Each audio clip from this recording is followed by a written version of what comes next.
All right, guys. So we're out on the range today. Like Kevin said, we are just working on some fundamentals.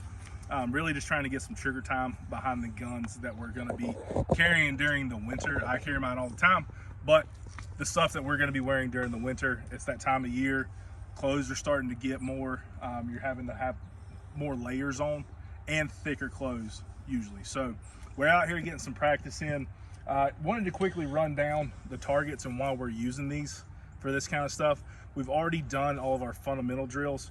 Now we're kind of starting to get into some of the actual gun fighting drills that we're running.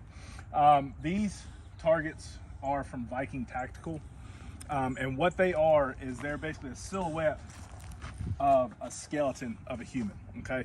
On this target, you've got 3 different boxes, right? These 3 different boxes are where you want those rounds to go, okay?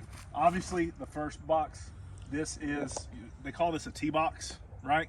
So between the nose and the eyes, this is the only immediately incapacitating shot that you're really gonna be able to take. Potentially you could get lucky on a spinal cord, but this is your absolute, pretty much gonna turn the lights off as soon as you hit it inside that T-box. This is your center mass shot. You wanna try to keep it right here around the sternum. This is where all of your important organs are, okay? This is where your heart, your lungs, that's where those are gonna be when you're shooting center mass. That's what you're shooting for, because those are the ones that are gonna incapacitate somebody. Somebody can live potentially for a decent amount of time if they get shot in the liver or a kidney, right? They still have time to make it to the hospital and still get healed. These bleed out a little bit quicker. And then down here, these are your debilitating shots. That's in your pelvic bowl, right? So if you separate the hip from itself, you're not gonna be able to walk.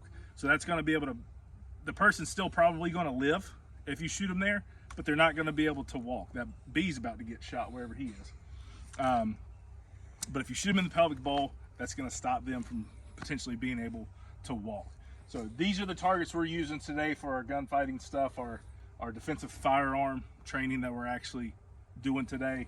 T-box, center mass, pelvic bowl. Train with a purpose.